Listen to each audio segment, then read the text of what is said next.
आपने class 10th में resistance के बारे में पढ़ा था।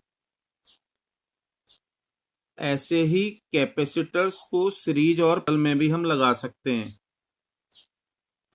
तो वो कैसे होगा, क्या फॉर्मूला होगा और इनको अप्लाई करने का प्रिंसिपल क्या होता है, हमें सारी बातें यहाँ पे समझनी है।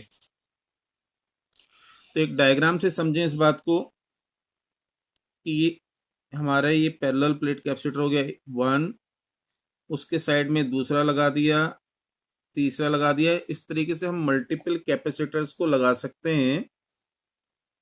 ये इस टाइप से कनेक्ट कर दिया साइड बाय साइड, तो ये कहलाएगा आपका सीरीज कॉम्बिनेशन। आप इसको ऐसे भी कह सकते हो कि भाई दो प्लेट होती हैं, एक को पॉजिटिव प्लेट और एक को नेगेटिव प्लेट कहते हैं। तो एक की पॉजिटिव प्लेट ये हो गई, दूसरे की नेगेटिव। तो फर्स्ट की नेगेटिव प्लेट सेकंड की पॉजिटिव से कनेक्ट होगी। Positive negative, positive negative, positive negative, ऐसे कनेक्ट भी कह सकते हैं हम। अदरवाइज सिर्फ ये ध्यान रखना ये साइड में कैसे रहेंगी। लेट से इनका कैपेसिटेंस C1, C2 और C3 मान लिया हमने। इसको हम किसी बैटरी से कनेक्ट कर रहे हैं। ये बैटरी की हो गई, ये बैटरी हो गई जिसका पोटेंशियल V है।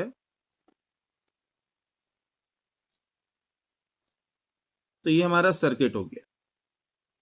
हमें करना क्या है यहाँ पे, हम चाहते हैं कि इस बैटरी से जितना चार्ज फ्लो करा रहे हैं उसके करस्पॉन्डिंग कोई ना कोई कैपेसिटेंस है, वो 3 कैपेसिटर के थ्रू मिलके बन रहा है। हम इन 3 कैपेसिटर की जगह एक सिंगल कैपेसिटर लगाना चाहते हैं जो सेम V और सेम Q पे ऑपरेट करे। यानी हमारा ऑब्जेक्टिव क्या है, एक सिंगल कैपेसिटर है, उसे C या फिर हम CS कह देते हैं, C सीरीज। इससे क्या करना है हमें कि वही बैटरी ऊपर वाली पोटेंशियल की बैटरी हो तो ये भी सेम चार्ज Q सप्लाई करे। जितना चार्ज ये बैटरी सप्लाई कर रही है इस सिंगल कैपेसिटर को, उतना ही सेम भी चार्ज सप्लाई करेगी 3 को। तब ये वाला कैपेसिटर जिसको हम C या CS नाम दे रहे हैं वो इक्विवेलेंट होगा इन तीनों के सीरीज कॉम्बिनेशन के। हमें इसी को कैलकुलेट करना है कि इन दोनों की क्या रिलेशनशिप रहेगी। अब और कंसेप्ट को आगे बढ़ाएं तो जरा अगली बात पे गौर ज्यादा करना है, कैसे ये वर्क करेगा। यहाँ पे मैं एरो यूज नहीं कर सकता क्योंकि चार्ज के फ्लो में एरो मार्क नहीं होता, करंट के फ्लो में मार्क होता है। बट फिर भी थोड़ी बहुत जरूरत पड़े तो उसको समझने के लिए यूज करेंगे। ये चार्ज Q आया, पॉजिटिव चार्ज लेके चलेंगे हम क्योंकि पॉजिटिव प्लेट से निकला। ये चार्ज पहुंचेगा आपका पहले इसकी फर्स्ट प्लेट पे। चार्ज कहाँ पहुंचा, फर्स्ट प्लेट पे पहुंचा। जब ये चार्ज यहाँ पे फर्स्ट प्लेट पे आएगा +Q, तो दूसरी साइड पे -Q चार्ज हो जाएगा अंदर की ओर, और बाहर की ओर का चार्ज निकल के इस पे आ जाएगा। एंड सेम मैनर इस पे भी वही चार्ज रहेगा। व्हाट वी मीन टू से कि इन series combination charge on each capacitor is same. इसको नोट डाउन कर लें। इन सीरीज कॉम्बिनेशन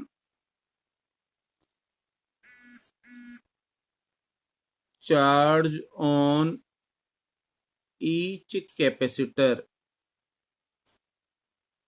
इज सेम। तो यहां पे फर्क क्या आएगा, तो जितना पोटेंशियल हम दे रहे हैं, V पोटेंशियल जब मार्क किया, तो जब हम इस चीज को समझने के लिए यूज करते हैं कि इस पॉइंट पे हमारा पोटेंशियल V होगा और दूसरी तरफ पोटेंशियल होगा 0। तो माना ये 10 वोल्ट है, तो 10 में से 3 यहाँ कम हो गया, 4 यहाँ कम हो गया और फिर 3 यहाँ कम होकर 0 हो गया। तो पोटेंशियल धीरे धीरे डिवाइड होता है। तो उस हिसाब से यहाँ पहले वाले कैपेसिटर पे पोटेंशियल V1 दूसरे वाले पे V2 और थर्ड कैपेसिटर पे पोटेंशियल V3 हो जाएगा। तो as potential in series combination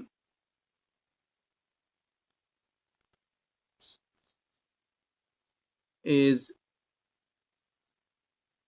given by V equal to V1 plus V2 plus V3।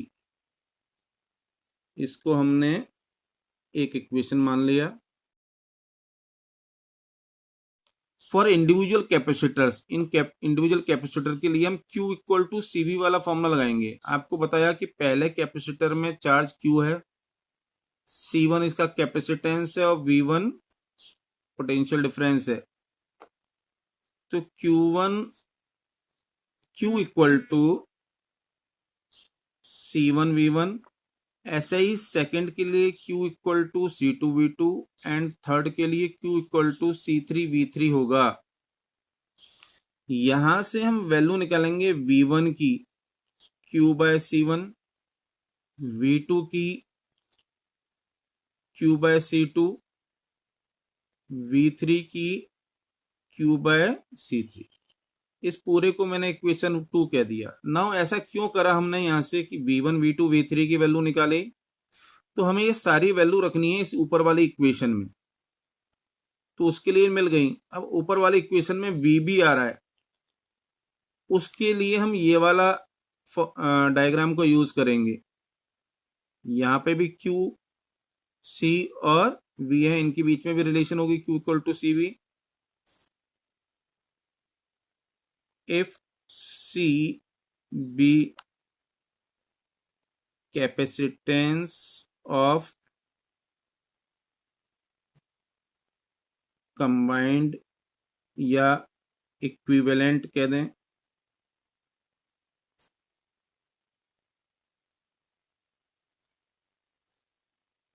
Then Q equal to CV। तो यहां से V की वैल्यू आ जाएगी Q upon C। Now put values from 2 and 3 into equation 1। Second और third से equation 1 में value put करेंगे। तो V की जगह लिख देंगे हम Q बाय C, V1 की जगह Q बाय C1, यहाँ पे Q बाय C2 हो जाएगा एंड Q बाय C3। अब इस पूरे से Q कॉमन आ जाएगा, तो 1 by C1 plus 1 by C2 plus 1 by C3। यहाँ का Q बाय C, ये Q कैंसिल आउट हो गया। तो we can say 1 by C equal to 1 by C1 plus 1 by C2 plus 1 by C3। ये हमारा फॉर्मूला बन जाता है। आपको ध्यान आएगा इसके सिमिलर फॉर्मूला रेजिस्टेंस में पढ़ा था आपने क्लास 10th में, तो वो पैरेलल में आता था, ये सीरीज में। यानी सीरीज और पैरेलल वाले जो फॉर्मूले हैं वो रेजिस्टेंस से उल्टे आते हैं। अभी सीरीज का निकला है, फिर पैरेलल का निकलेगा। तो यहां पर एक और पॉइंट ध्यान रखना, आपको याद भी आ जाएगा, वो 10th में भी पढ़ा था आपने जब रिजल्ट निकल के आता था पैरेलल में। तो हम रेजिस्टेंस के केस में कहते थे कि पैरेलल है तो नेट वैल्यू कम होगी, तो सीरीज में कैपेसिटर की नेट वैल्यू कम होगी इस फॉर्मूले के अकॉर्डिंग्स में। यानी नेट वैल्यू क्या है? C, it is lesser than C1 C2 and C3। thus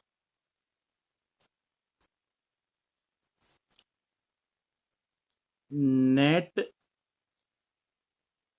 capacitance in series is lesser than smallest participating capacitor. इसका मतलब क्या है? यदि हम तीन कैपेसिटर ले रहे हैं 2, 3 एंड 4 वैल्यू के, तो ये जो नेट वैल्यू सी की आएगी ये 2 से भी छोटी होगी। मैं फिर रिपीट कर रहा हूं, हमने तीन कैपेसिटर लिए जिनकी वैल्यू क्या होगी, 2, 3 एंड 4 आ रही है, तो ये नेट कैपेसिटेंस है सी, इसकी वैल्यू उन तीनों में सबसे छोटा है 2, उससे भी कम होगी। चलिए फटाफट एक और टॉपिक लेते हैं, that is capacitors in parallel. अब कैपेसिटर्स को पैरेलल में कैसे कंसीडर करें, तो बेटा हमने तीन कैपेसिटर ले लिए ऐसे,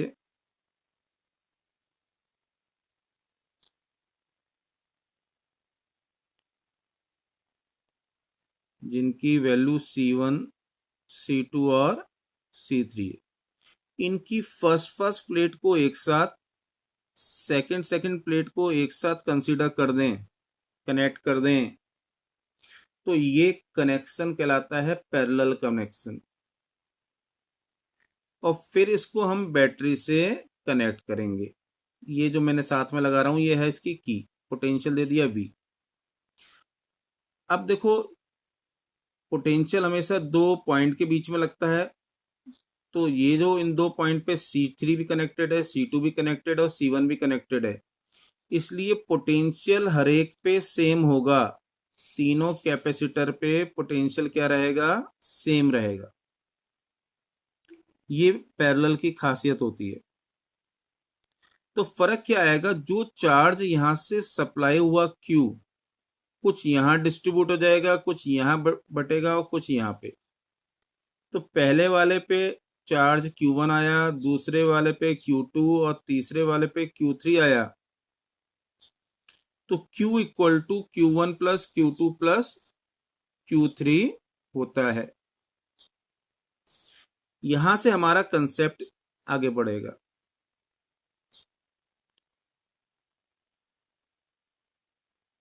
इन parallel combination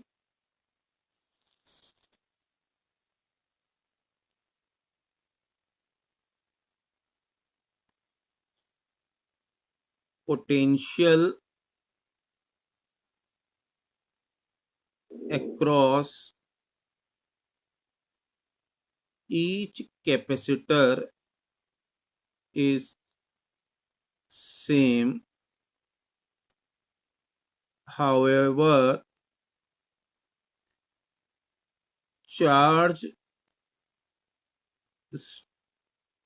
stored on them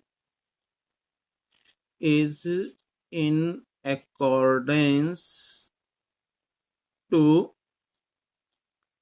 their capacitance. We may write Q equal to Q1 plus Q2 plus Q3, ये हमारी इक्वेशन 1 हो जाएगी। आपको ध्यान होगा कि जब हमने सीरीज करा था तो हमारी फर्स्ट इक्वेशन बन रही थी V equal to V1 plus V2 plus V3, और पैरेलल में हमारी जो बनेगी वो है Q equal to Q1 plus Q2 plus Q3। अब इंडिविजुअल कैपेसिटर्स के लिए लिख दें हम, for individual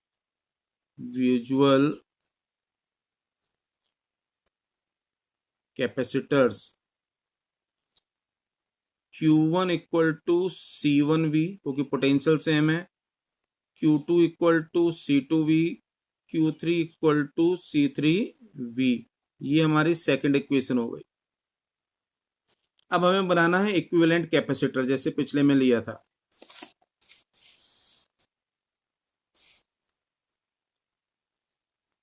for equivalent capacitor, तो इसको एक डायग्राम से समझते हैं। एक हमारा ये इक्विवेलेंट कैपेसिटर हो गया C, तो कंडीशन क्या होगी, जब इसको बैटरी, सेम बैटरी से कनेक्ट करेंगे तो ये सेम चार्ज सप्लाई करेगा, ये कंडीशन होती है इसकी। तो क्या हो गया, Q इक्वल टू CV, ये हो जाएगी equation third. Now put values from equation 2 3 into 1। तो इक्वेशन 1 में थी Q equal to Q1 plus Q2 plus Q3। तो Q की वैल्यू ऊपर से रख देंगे हम CV, Q1 की वैल्यू C1V, Q2 की C2V एंड C3V वैल्यू आ जाएगी Q3 की। यहां से V कॉमन ले देंगे तो V कैंसिल आउट हो जाएगा। तो हमारा फॉर्मूला क्या बन जाएगा, C equal to C1 plus C2 plus C3। ये हमारा नेट कैपेसिटेंस का फॉर्मूला बन गया। अब मैं फिर कंसिडर करूं, यदि मैंने 2 3 और 4 इनकी वैल्यूज ली तो नेट वैल्यू क्या हो जाएगी, मोर देन 4 हो जाएगी, 9 बनेगी। तो यहां पर हमारा जो स्टेटमेंट रहेगा 10 net value in parallel combination is larger than largest participating capacitor. जरा फटाफट 2 3 न्यूमेरिकल और देख लेते हैं बेटा जी, उसके बिना ये कंसेप्ट हमारा अधूरा है। अब न्यूमेरिकल इसके हमें करने हैं, तो एक बात गौर से सुन लो। अच्छे से न्यूमेरिकल सीखना चाहते हो सीरीज पैरेलल के, अभी कैपेसिटर में, बाद में उसी तरह के न्यूमेरिकल आएंगे रेजिस्टेंसेस में भी। तो उसका एक ही तरीका है, नंबर ऑफ डायग्राम्स ज्यादा से ज्यादा बनाना। नंबर ऑफ डायग्राम्स ज्यादा से ज्यादा बनाना। एग्जाम की चिंता मत करना, उसके लिए मैं बाद में ठीक करा दूंगा कि टाइम लगेगा। एक क्वेश्चन करके मैं एक डायग्राम बना रहा हूं।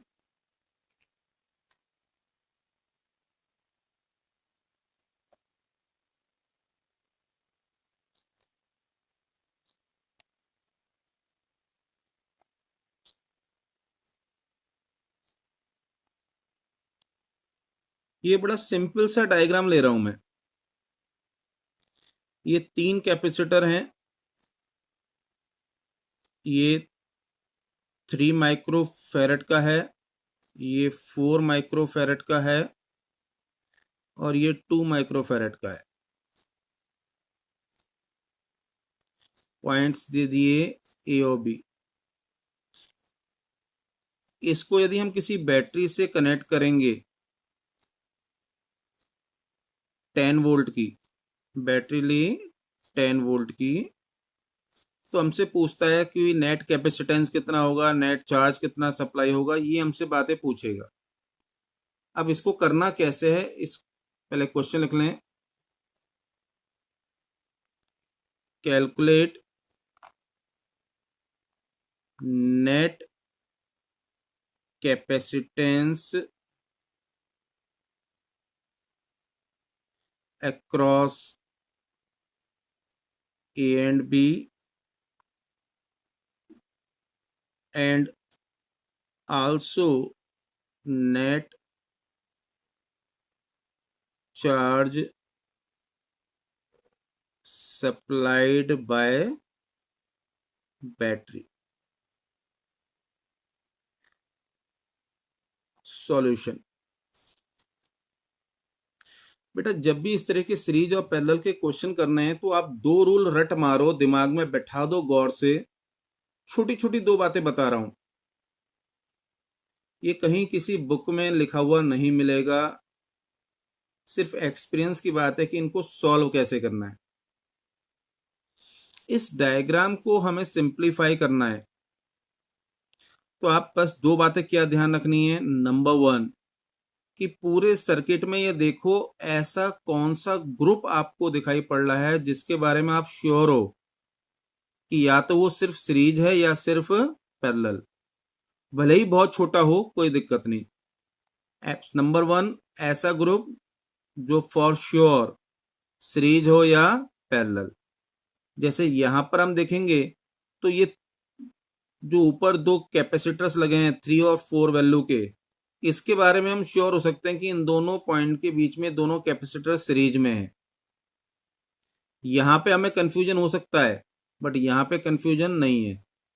तो जहां पर अनडाउटेडली हमें क्लियर हो रहा है तो पहला स्टेप है वो, उसको आइडेंटिफाई करो और सॉल्व करो। सेकंड रूल, सेकंड स्टेप, जो भी आपने सॉल्व करा उसकी जगह एक नया कैपेसिटर लगा के नया डायग्राम बना दो। ये रूल 2 हो गया। फिर रिपीट करो रूल 1 को। अब इसको इंप्लीमेंट करके कैसे देखें, मैं इसको नाम दे दे रहा हूं C1, C2 और C3, हमें समझना कहना आसान हो जाएगा। From diagram capacitors C1 and C2 are in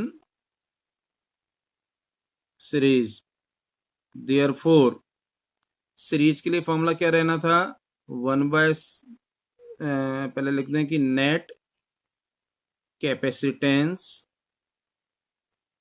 1/C12 नाम दे दे रहा हूं हम आगे की बात समझना आसान के लिए, equal to 1/C1 plus 1/C2। तो यहीं पे एक चीज और समझ लें, इसका यदि मैं एलसीएम लेता हूं C1 C2 तो ऊपर C2 प्लस C1 हो जाएगा। तो मैं इसको C12 equal to C1 C2 upon C1 plus C2 भी लिख सकता हूं। जरा इस बात को ध्यान रखना, आइंदा यदि सिर्फ दो ही कैपेसिटर्स आते हैं सीरीज या पैरेलल में, तो हम उसको जरूरी नहीं है कि इस फॉर्मेट में लिखें, हम उसको इस फॉर्मेट में भी लिख सकते हैं। लेकिन ये फॉर्मेट सिर्फ 2 तक चलेगा, 3 कैपेसिटर्स होंगे तो ये फॉर्मेट नहीं चलेगा। तो इसके हिसाब से वैल्यू क्या थी, 3 इंटू 4 अपॉन 3 प्लस 4, तो हो गई कितनी वैल्यू, 12/7 माइक्रोफैरड ये वैल्यू हो गई। अब सेकंड स्टेप क्या बताया आपको, नया डायग्राम बना दो।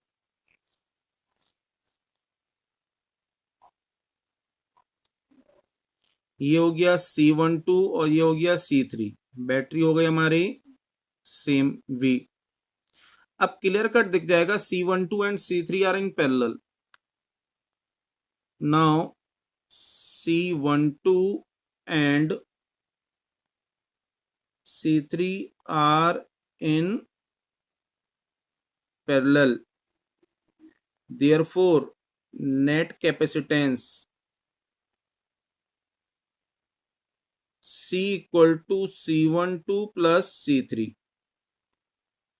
12/7 प्लस 2, तो हो जाएगा एलसीएम 7 लेंगे तो 14 और 12, 26/7 माइक्रोफैरड, एक आंसर। दूसरी चीज हमसे पूछी गई थी क्वेश्चन में, charge supplied by battery, therefore charge supplied Q equal to CV, यानी 26/7 इंटू 10, तो 260/7 माइक्रो कुलाम्ब हो जाएगा यूनिट।